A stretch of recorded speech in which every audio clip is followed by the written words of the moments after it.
사도행전 2장 14절에서 21절까지 말씀을 교독합니다. 베드로가 11 사도와 함께 서서 소리를 높여 이르되 유대인들과 예루살렘에 사는 모든 사람들아, 이 일을 너희로 알게 할 것이니 내 말에 귀를 기울이라. 때가 제3시니 너희 생각과 같이 이 사람들이 취한 것이 아니라 이는 곧 선지자 요엘을 통하여 말씀하신 것이니 일러스되 하나님이 말씀하시기를 말세에 내가 내 영을 모든 육체에 부어주리니 너희의 자녀들은 예언할 것이요 너희의 젊은이들은 환상을 보고 너희의 늙은이들은 꿈을 꾸리라. 그때에 내가 내 영을 내 남종과 여종들에게 부어주리니 그들이 예언할 것이요 또 내가 위로 하늘에서는 기사를 아래로 땅에서는 징조를 베풀리니 곧 피와 불과 연기로다. 주의 크고 영화로운 날이 이르기 전에 해가 변하여 어두워지고 달이 변하여 비가 되리라. 누구든지 주의 이름을 부르는 자는 구원을 받으리라 하였느니라. 아멘. 할렐루야. 하나님의 크신 은혜와 평강이 오늘도 변함없이 여러분 가운데 가득 넘치기를 주님의 이름으로 축원합니다. 오늘 이 시간에는요, 어제 본문에서부터 계속 이어서 말씀을 드리도록 하겠습니다. 오순절 성령 강림 사건은 신비한 초자연적인 현상을 동반한 사건이었습니다.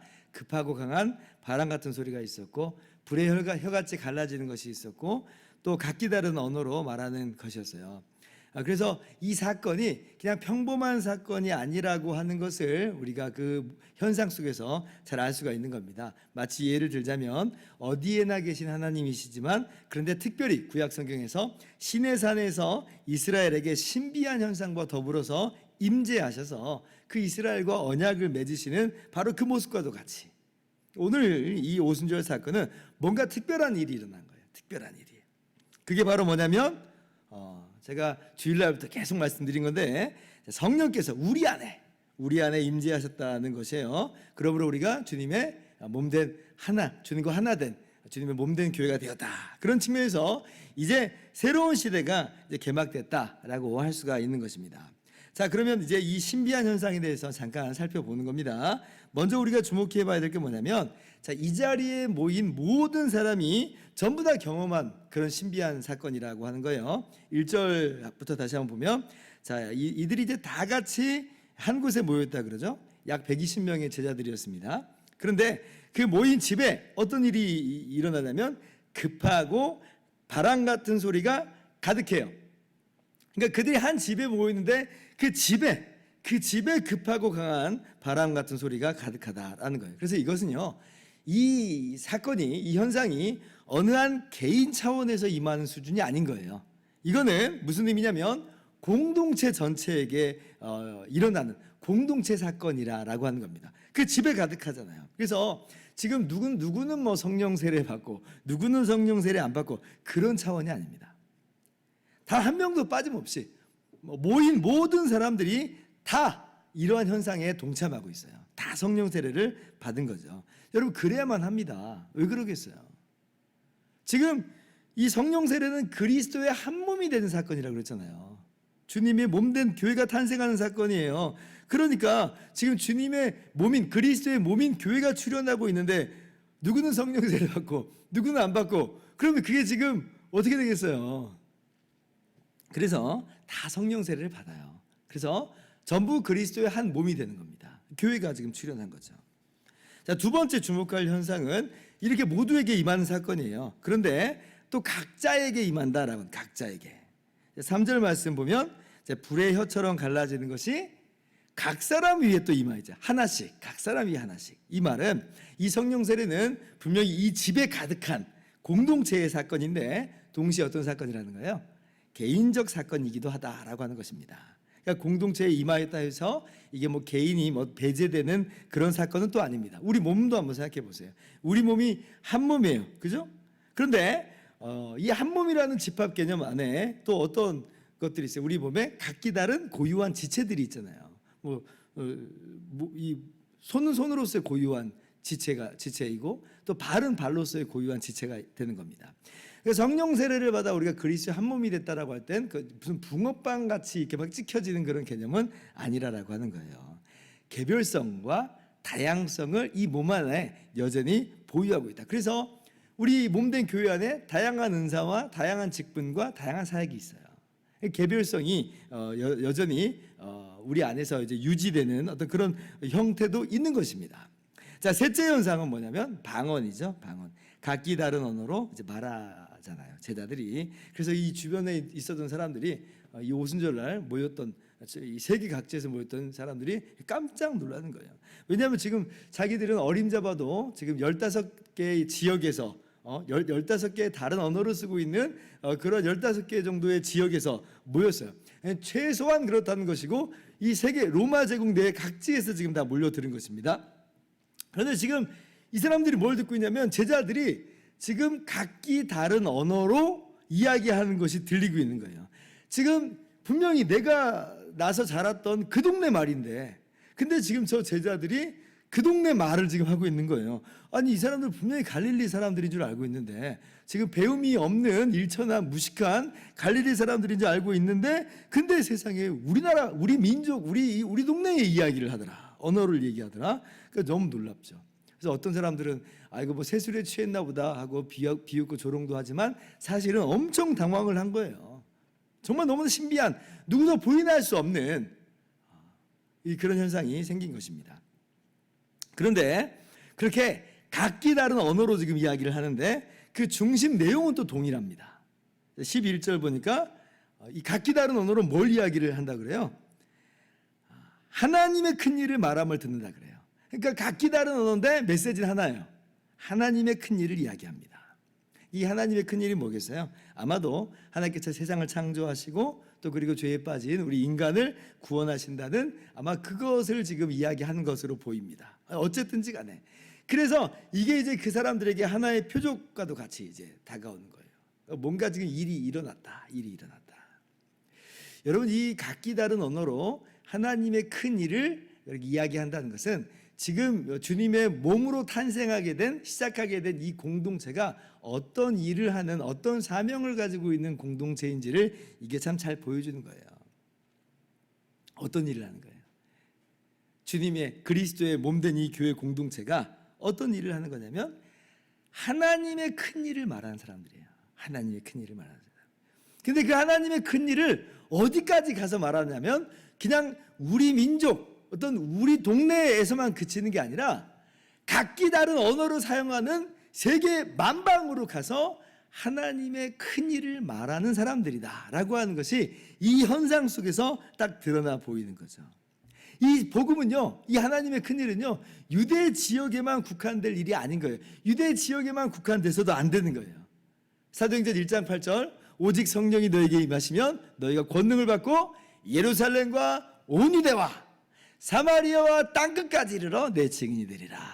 지금 바로 그 내용을 지금 먼저 이 표적으로서 각기 다른 언어로 하나님의 큰 일을 이야기하는 것을 지금 나타내 딱 보여주는 거죠. 그래서 이 언어는 다르지만 이 동일한 복음이 전파되고 그로 말미암아 언어가 다른 사람들이 함께 그 다른 언어로 다 하나님을 찬양하게 됩니다. 요한계시록 보면 그래서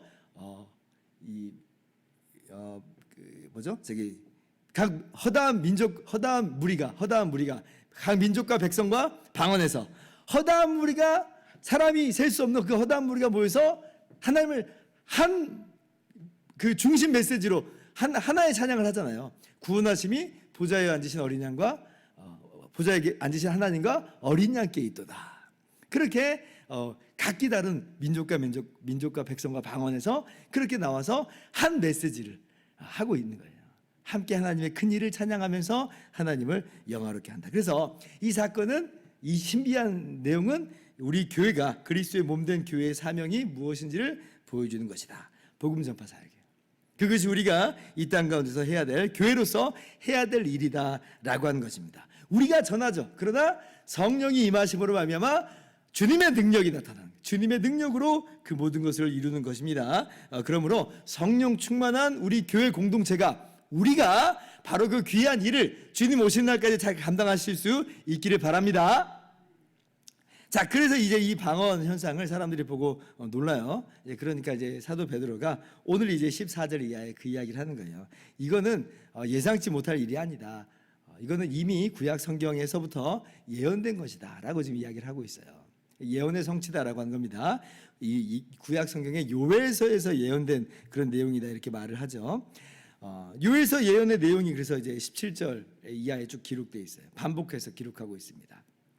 핵심은 뭐냐면 하나님께서 하나님의 영을 모두에게 부어주신다 그러죠. 구약에서는 제가 어저께 뭐라고 그랬어요? 일부의 사람들에게만 그것도 어떤 특별한 기능을 위해서 사명을 위해서만 부어주신 거라고 했는데 지금 요엘 선지자가 뭘 이야기하고 있어요? 모든 사람에게, 지금 모든 계층의 사람, 모든 연령의 사람, 모든 성별의 사람, 그런 모두에게 하나님께서 하나님의 영을 다 주신다라고 하는 겁니다. 그래서 하나님의 영을 다 받아요. 모두가 받아요. 빠짐없이 다 받아서 뭐래요? 예언과 환상과 꿈을 이제 꾼다라고 그럽니다. 여러분, 이게 이제 각기 다른 내용을 이야기하는 게 아니에요. 이게 무슨 내용이냐면 구약에서 하나님의 뜻을 알려주는 도구가 뭐였어요? 예언과 환상과 꿈 이런 거였죠. 그러니까 하나님의 뜻을 하나님께서 알게 하신다 이 말입니다. 하나님의 영이 임하여 예언을 하고 환상을 하고 꿈을 꾼다는 건 뭐냐면 하나님의 영이 임하여 하나님의 뜻을 밝히 알게 되는 거예요.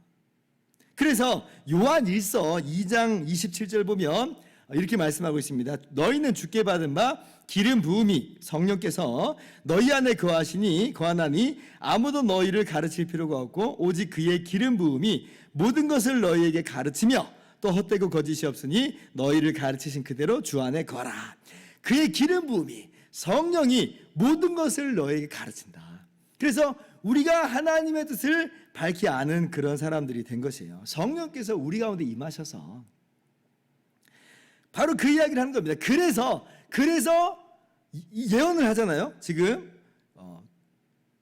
18절 보니까 그 하나님의 영이 모두에게 임해요. 남종이고 여종이고 뭐 남자건 어린아이건 뭐 청년이건 노인이건 다 부어져서 예언을 하죠. 예언.